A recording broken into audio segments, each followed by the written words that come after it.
extrañar fantasmas que cuelgan de las telas. Es con muchísimo gusto que sobre el final de nuestro programa vamos a recibir a Gerardo Caetano. Bueno, además de ser un reconocido para nosotros historiador, ahora lo es para toda Latinoamérica. Es uno de los 50 intelectuales destacados de Latinoamérica, por lo cual además lo felicito, Caetano. Buenas noches, gracias por acompañarnos. Bueno, muchas gracias. ¿Cómo recibiste ese premio? Bueno, siempre es un halago, pero no hay que creérsela. Y con genuina humildad, un incentivo para seguir trabajando en lo que a uno le gusta y en lo que está su pasión. Y en eso estás ahora, a propósito. Bueno, ¿cómo has visto este proceso electoral? ¿Fue una jornada, una votación histórica para el Frente? Una votación histórica, sin lugar a dudas, por muchos motivos. En primer lugar, bueno, es el presidente que en un balotaje, que no es comparable con otro tipo de elecciones, pero reúne, bueno, casi 1.300.000 votos. Es el presidente de la República que ha obtenido un mayor nivel de reconocimiento electoral en toda la historia política. Es además un presidente que repite, lo cual lo inscribe en un club muy selecto, muy selecto y con pocos. Y además es un club que yo creo que hay que reservar solamente a aquellos que han accedido por 2 veces a la presidencia en forma democrática. Porque en algún análisis se incorporan a otros. Hay que sacar algunos. Hay que sacar algunos. Ni Latorre, ni Santos, ni Terra pueden estar en ese club porque fueron dictadores. Pero además yo creo que la elección frente amplista que impacta más fuertemente sobre sus adversarios. ¿Por qué? Porque todo este año se había creado, por múltiples circunstancias, el yerro histórico de las encuestadoras, pero también el impacto del advenimiento de un fenómeno nuevo en la política uruguaya, como era la calle Pou, un salto desde la Diputación a ganar la interna del Partido Nacional y luego a disputar la presidencia de la República, en un enfoque que para muchos era, bueno, lo nuevo contra lo viejo. Llegó a generar una expectativa muy grande que luego, yo creo que el 26 de octubre recibió realmente un knockout. Porque tú piensas, en la tarde del 26 de octubre, la encuestadora Cifra estaba manejando a través de las encuestas a boca de urna y una encuesta telefónica, resultados o previsiones que indicaban que el Partido Nacional sacaba 34%, que el Partido Colorado sacaba 17 o 18%, que el Frente Amplio sacaba 43% y que el sí a la baja ganaba por 60%. Esas eran las expectativas que tenía la oposición. Es otro país, es otro país. Y de pronto en la noche, bueno, el desgastado Frente Amplio después de 10 años obtenía la misma votación que hace 5 años, mayoría legislativa en diputados, y realmente el Partido Nacional crecía apenas 2 puntos y el Partido Colorado volvía a derrumbarse a una situación muy difícil. La verdad que era un golpe de knockout. Al día siguiente la calle trata de, bueno, jugar a su chance. ¿Y cuál era su chance? Su chance era establecer un pacto interpartidario de los partidos de la oposición que de alguna manera convocara al 52% de aquellos que no habían votado al Frente Amplio. Pero ya esa estrategia, y en una campaña corta hay tiempo para una estrategia, se le empieza a derrumbar cuando el Partido Colorado, bueno, comienza a elaborar mal y anticipadamente un conflicto muy grave, que es que el Partido Colorado tiene una votación muy mala, pero además es la tercera ocasión consecutiva en donde queda tercero lejos. Para un partido que ha significado gobierno, Wilson Ferreira decía que Partido Colorado era el nombre que en el Uruguay le daban al gobierno. Bueno, es algo muy duro muy duro. Y por Generando otra parte, además una resistencia interna. una crisis interna, con lo cual se quedaba sin su principal socio, pero luego el Partido Independiente tampoco deja en libertad a sus votantes, con lo cual tuvimos un mes de campaña en donde la calle Pou prácticamente soportó estoicamente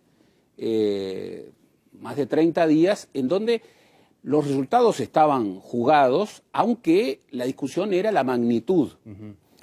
Y uno puede decir, no, pero la magnitud no importa, los resultados no importan, lo que importa es quién ganó y quién perdió.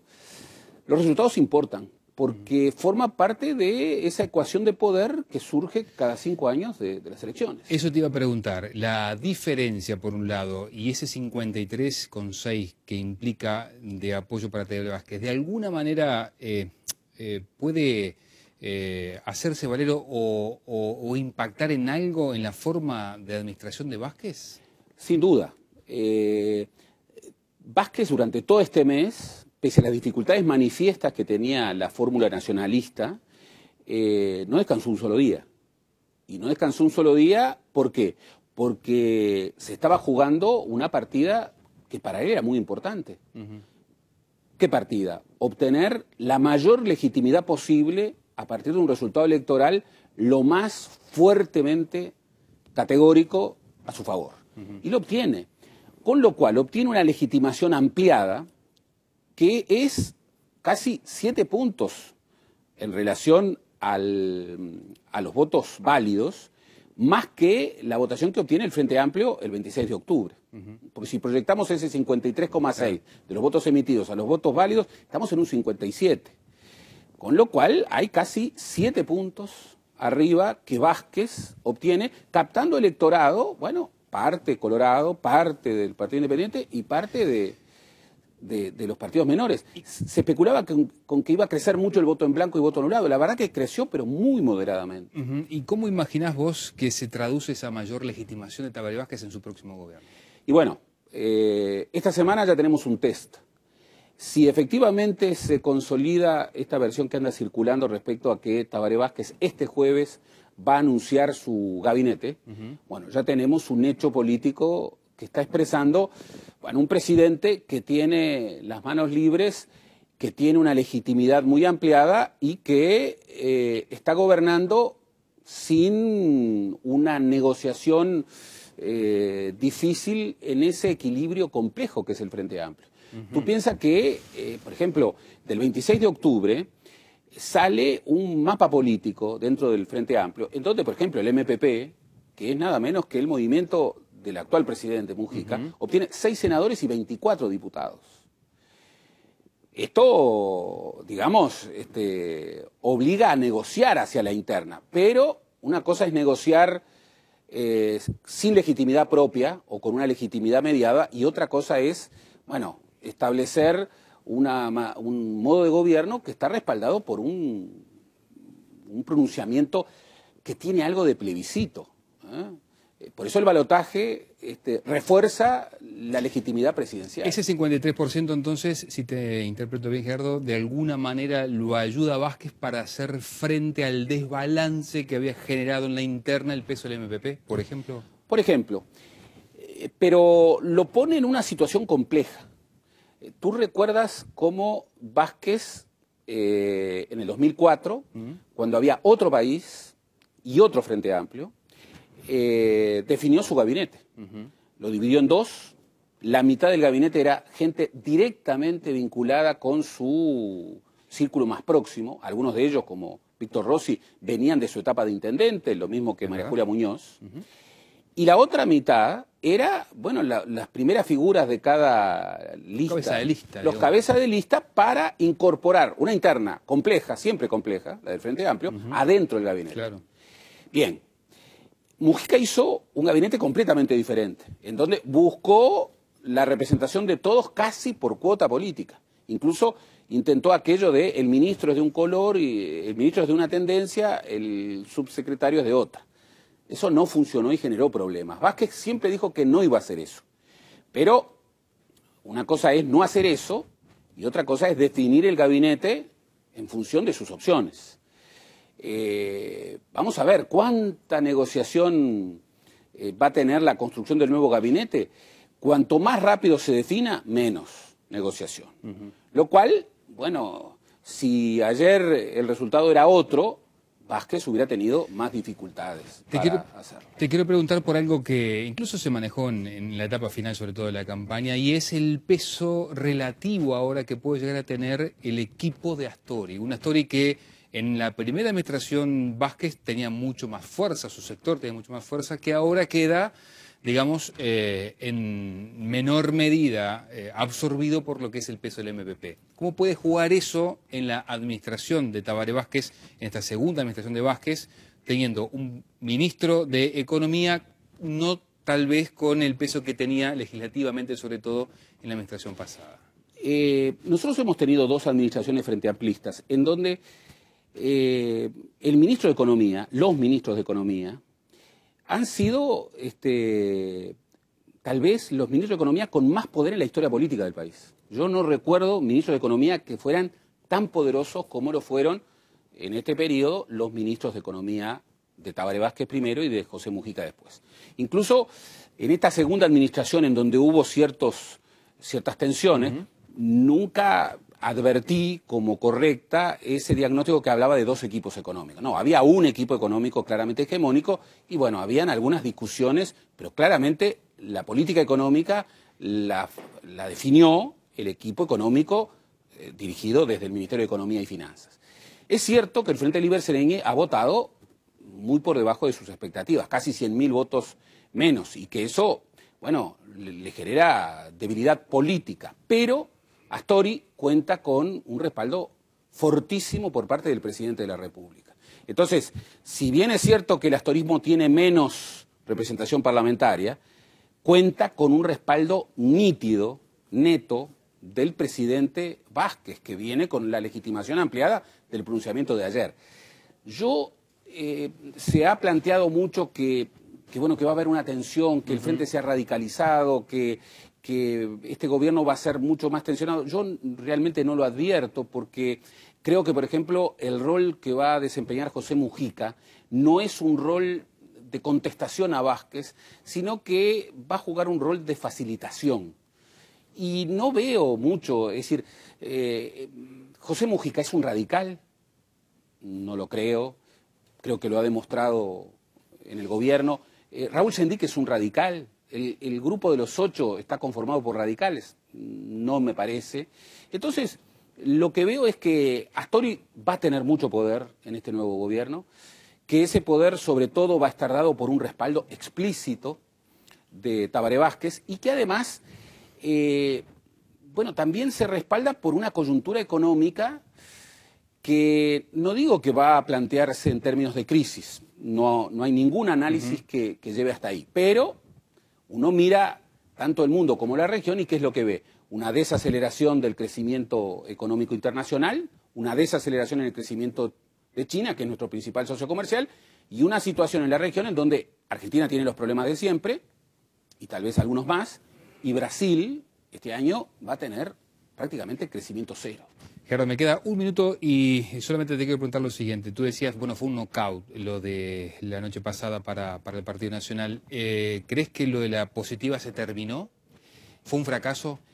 Yo creo que lo de la positiva fue un estilo muy exitoso hasta cierto momento de la campaña.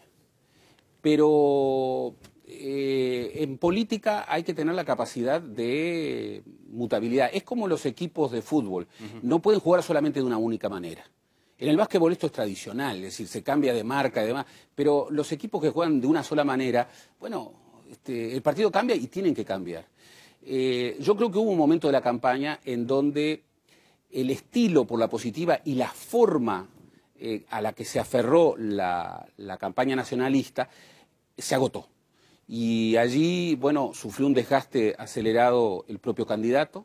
No es casual que la campaña publicitaria, que había sido tan buena durante buena parte de la interna y durante buena parte de la campaña previa a la primera vuelta, en esta segunda, en la campaña del balotaje, por ejemplo, utilizó mucho menos la figura de Lacalle Pou.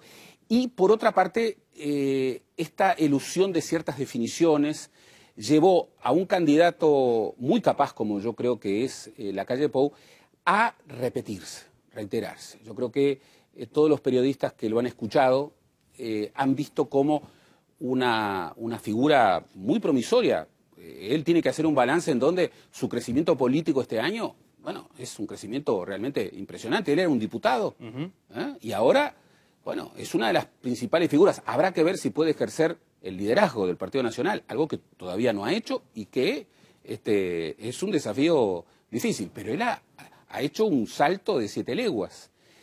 Yo creo que él lo ha dicho, la positiva no es solamente una estrategia de campaña, es su manera de encarar la vida, pero tendrá que aprender de alguna manera a combinar distintas formas de encarar una campaña. Tabaré Vázquez, sin decirlo, cambió en la campaña. Y ese cambio, que lo debió hacer porque, entre otras cosas, arrancó mal, fue muy determinante para el resultado final. Gerardo, gracias por acompañarnos, ¿eh? No, gracias a ti. Y felicitaciones nuevamente. No, y gracias a ti por el cariño, la verdad que eso es lo más importante, el cariño de los amigos. Bien, muchas gracias, ¿eh? Amigos, bueno, hasta aquí llegamos, con muchísimo gusto, como siempre. Los invitamos para el próximo lunes. Que pasen muy bien, que tengan una muy buena semana. Chao, chao. Gotas de lluvia de un día soleado, miras de costado.